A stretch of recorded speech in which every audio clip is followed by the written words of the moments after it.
চলছে এসআইআর শুনানি, চলছে হয়রানিও। শুনানি নিয়ে নানান জায়গায় নানান ধরনের ছবি, কোথাও হাত করা পরে হিয়ারিং, আর কোথাও বৃদ্ধাকে খাটিয়া চাপিয়ে শুনানিতে, কোথাও আবার কবরের মাটি নিয়ে শুনানি কেন্দ্রে।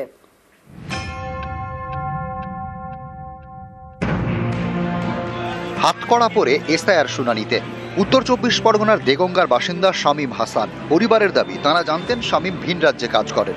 সম্প্রতি তার নামে এসআইআর এর নোটিশ আসে বাড়িতে। এরপরে শামীমের সঙ্গে যোগাযোগের চেষ্টা করে পরিবার। তখনই তারা জানতে পারেন শামীম যৌন নির্যাতনের অভিযোগে ৪ মাস ধরে বসিরহাট জেলে। হাতকড়া পরিয়ে বুধবার তাকে দেগঙ্গা বিডি অফিসে নিয়ে যাওয়া হয়। সেখানে পরিবারের সঙ্গে দেখা শামীমের। আমরা জানি যে ওর ছেলে বাড়ি কাজ করে, ও বাড়ি কাজ করতে পয়সা গাড়ি দিত বাড়ি। ছেলে জেলে কেন জানি না, তো আমার ছেলে ভালো ছেলে, সবাই গ্রামের লোক জানে আমার ভালো ছেলে। ওর হিয়ারিং ছিল, ওই সোজা জেল থেকে এখানে এলো। ৯৩ বছরের রাবেয়া বিবি শয্যাশায়ী। বুধবার তাকেও যেতে হয় শুনানিতে, খাটিয়ায় শুয়ে। আমরা বিএলওকে বারবার বলে দিয়েছি না আনার জন্য, অথরাইজেশন করে দেওয়ার কথা বলে দেওয়া হয়েছে, কিন্তু উনি আনেননি। বিএলও ম্যাডাম জানিয়েছেন কিনা বাড়ির লোকের সাথে আপনারা জিজ্ঞেস করে নিন। বাড়ির লোককে নোটিশ দিয়েছে এবং বলেছে উনি মানে ওনার বাড়ির লোক যাতে ওনার হয়ে আসে, তার জন্য আমি একটা বলেছি ফর্ম ফিল আপ করতে, সেটা জমা দিলে ওনার পরিবর্তে ওনার বাড়ির লোক এসে। কেন আসলো কেন আমি জানি না ওনারা কেন।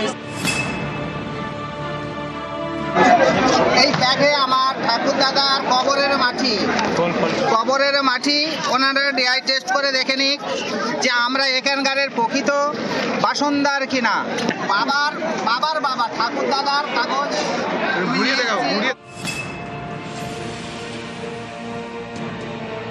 উত্তর ২৪ পরগনার বাদুড়িয়ার ঈশ্বরীগাছা এপি স্কুল। এই স্কুলে বুধবার এসআইআর এর শুনানি চলাকালীন তুমুল উত্তেজনা।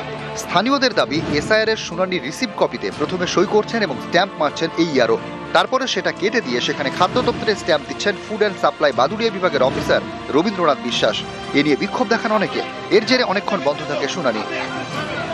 আমাদের এখানে ইয়ারোর স্ট্যাম্প না মেরে ফুড অফিসে স্ট্যাম্প মারছে, তাতে করে হিয়ারিং আমরা পাবলিকে বন্ধ করে দিয়েছি।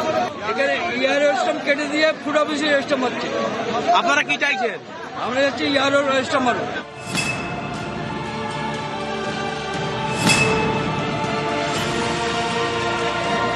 ইনি মালা মজুমদার, নদিয়ার কল্যাণীর বাসিন্দা। সোমবার তাঁর বাড়িতে আগুন লাগে। মালা মজুমদারের দাবি, কোনো রকমে তাঁরা প্রাণে বেঁচেছেন, নথিপত্র বাঁচাতে পারেননি, তাই থানায় করা জিডির কপি নিয়ে বুধবার হাজির হন শুনানিতে কল্যাণীর বিএলআর অফিসে। পুরে সমস্ত ছাই হয়ে গেছে, কিছুই নেই। এখন আমি হিয়ারিং এ ডেকেছি, হিয়ারিং এ এসছে। এখন এই থানার একটা কপি নিয়ে এসছি, আমার তো কাগজপত্র কিছুই নেই। এখন এটা নিয়ে আমি এসছি। হিয়ারিং এর নোটিশটা আছে আপনার কাছে? নোটিশ কিছুই নেই। নিউজ 18 বাংলা।